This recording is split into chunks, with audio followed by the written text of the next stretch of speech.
Hai, kembali lagi dengan saya dan Ki Altro. Kali ini kita akan membahas tema tentang wanita itu iblis atau malaikat. Selamat malam Ki. Malam Mbak Ulin, Rahayu. Rahayu. Saya mau bertanya Ki, bagaimana dan apa yang dimaksud dengan wanita sebagai iblis atau wanita sebagai malaikat? Dalam konteks kekinian, wanita sebagai iblis itu adalah wanita yang tidak bisa memberikan support terhadap karir suaminya. Beda sama konteks dalam narasi ketika Adam dan Hawa masih di surga, Mbak Ulin, bahwa iblis dalam konteks narasi itu adalah yang menggoda Adam untuk melakukan sesuatu ya. Nah, sesuatu ini ya terjemahkan sendirilah sama follower kita ya. Apa yang dimaksud menggoda ini? Karena dalam konteks narasi iblis menggoda Adam itu kan setiap agama hampir berbeda-beda memberikan tafsir terhadap kitab-kitab suci itu.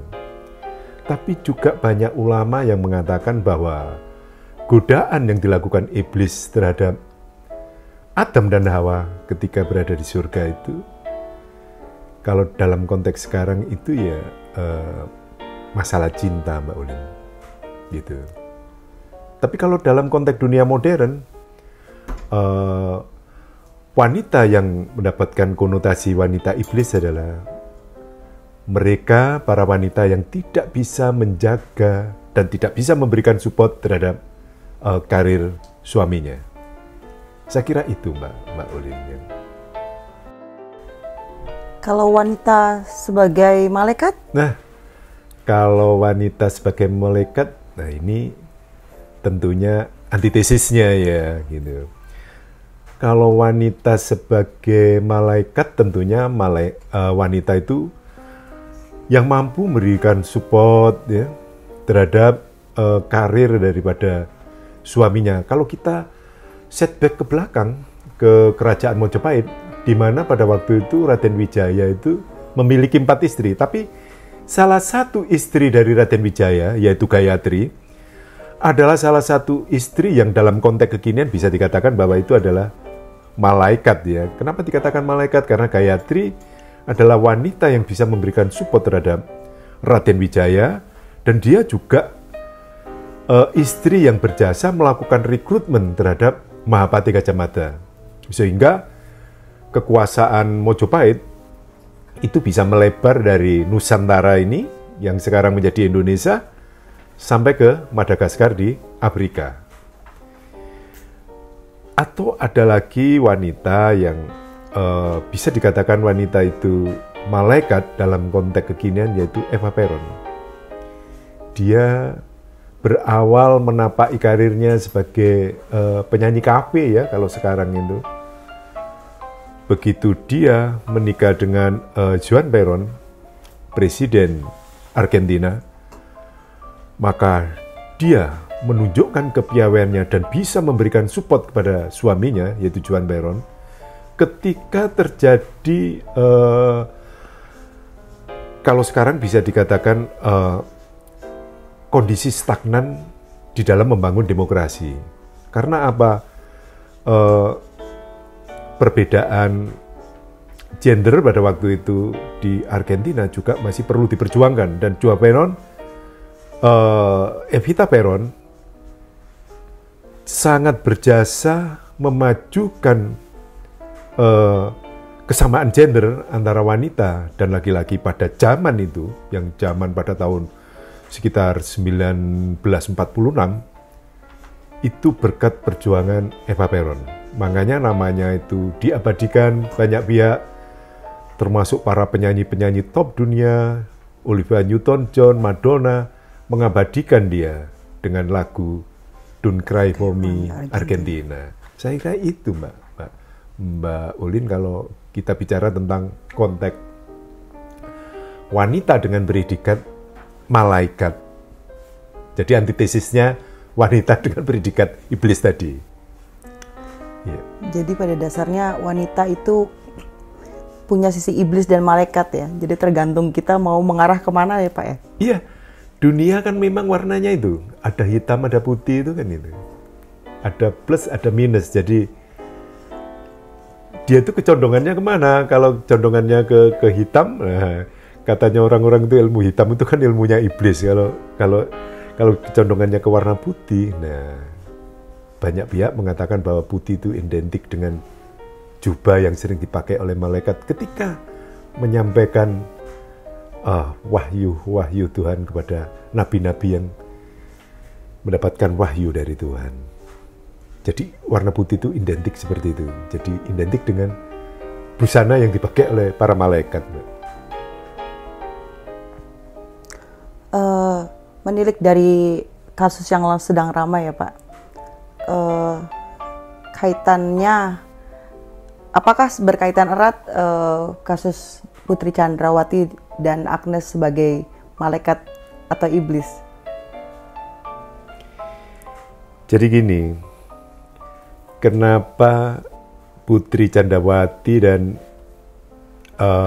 Agnes, pacar dari Dandi, ini mendapatkan predikat dari para netizen ya khususnya. Mereka adalah iblis yang muncul di abad modern ini. Kenapa? Karena mereka berdua, kalau khususnya Putri Chandrawati, dia yang menjungkir balikkan karir dari suaminya yang sudah bintang 2, yaitu seorang Irjen, Inspektorat Jenderal di Kepolisian, dan memiliki jabatan yang strategis, Kadipropam. Begitu istrinya melakukan perbuatan yang tidak senonoh, dan dia melaporkan hal yang tidak benar, melaporkan sesuatu yang katanya para netizen itu hoax, bahwa tidak terjadi apa yang dia sampaikan. Akibat dari perbuatan dia, maka karir dari suaminya bisa rontok dari orang yang terpandang menjadi orang yang terhina. Itulah sebenarnya bahwa predikat iblis terhadap Putri Chandrawati, menurut saya juga nggak salah kalau netizen memberikan predikat seperti itu. Kepada Agnes juga demikian. Bahwa perbuatan Agnes melapor bahwa ada pelecehan terhadap dirinya yang dilakukan oleh David, sehingga Dandi melakukan penganiayaan terhadap David, bahwa ini berimplikasi yang sangat luas sampai ayah dari Dandi, Pak Rafael Alun Trisambodo, rontok dari jabatannya dari Ditjen Perpajakan menjadi seorang pengangguran yang terhina juga gara-gara si Agnes. Dan si Agnes juga dipredikati oleh para netizen adalah wanita iblis. Saya kira itu Mbak Olin. Lagi-lagi wanita ya Pak? Iya Mbak Olin. Kenapa wanita selalu digitukan ya? Ada gium tadi, 3 kata, harta, takhta, wanita. Suka nggak suka gitu ya. Karena seorang laki-laki juga bisa berkarir bagus kalau di sampingnya ada wanita yang bagus. Kalau wanita itu memberikan support, memberikan perhatian yang positif terhadap suaminya, maka karirnya juga akan menjadi karir yang tertinggi. Taktanya bisa diraih. Kalau takhta sudah diraih, harta akan datang dengan sendirinya. Karena takhta akan menghasilkan harta. Nah, itu tadi kegodaan nyata yang ketiga tadi. Gitu. Berarti memilih wanita yang tepat itu penting ya Pak, karena di belakang lelaki hebat ada perempuan kuat yang tangguh. Iya, cuma di zaman modern ini kan memang sulit ya Mbak Olin untuk menentukan wanita ini bagaimana ini baik apa tidak, itu kan juga sulit gitu ya. Karena apa? Ya memang negara dunia ini sudah modern gitu ya. Orang modern itu dari sisi kecantikan aja yang sering kita jumpai adalah kecantikan secara fisik, gitu loh. Bukan inner beautiful, bukan kecantikan dari dalam, tapi kecantikan berdasarkan fisik. Nah, kecantikan dari fisik ini kan bisa dimodifikasi dengan oplas ya. Nah, itu loh. Jadi ini cantik fisik atau cantiknya itu cantik dari dalam, yang inner beautiful. Nah, ini yang memang sulit untuk menentukan itu. Jadi kesimpulannya Pak, bagaimana? Kesimpulannya wanita itu bisa menjadi iblis maupun malaikat tergantung dari pilihan dia sendiri. Ya, begini Mbak Olin, godaan dunia modern ini kan memang iblis bisa jadi malaikat, malaikat bisa jadi iblis. Gitu. Tidak jarang juga kalau kita bicara tentang bagaimana seorang wanita yang berawal dari wanita kupu-kupu kata Titiek Puspa itu akhirnya juga menjadi wanita baik. Nah, itu dalam kisah-kisah itu kan juga ada. Jadi ada yang wanita berawal dari iblis menjadi malaikat, berawal jadi malaikat menjadi iblis karena godaan dunia. Godaan dunia ini kan memang sangat berat ya, karena bagaimana sampai di kitab suci itu dijelaskan. Salah satu di Al-Quran itu disebutkan bahwa kamu jangan sampai terlena dengan keindahan dunia, karena keindahan dunia itu sebenarnya hijab. Hijab itu penutup.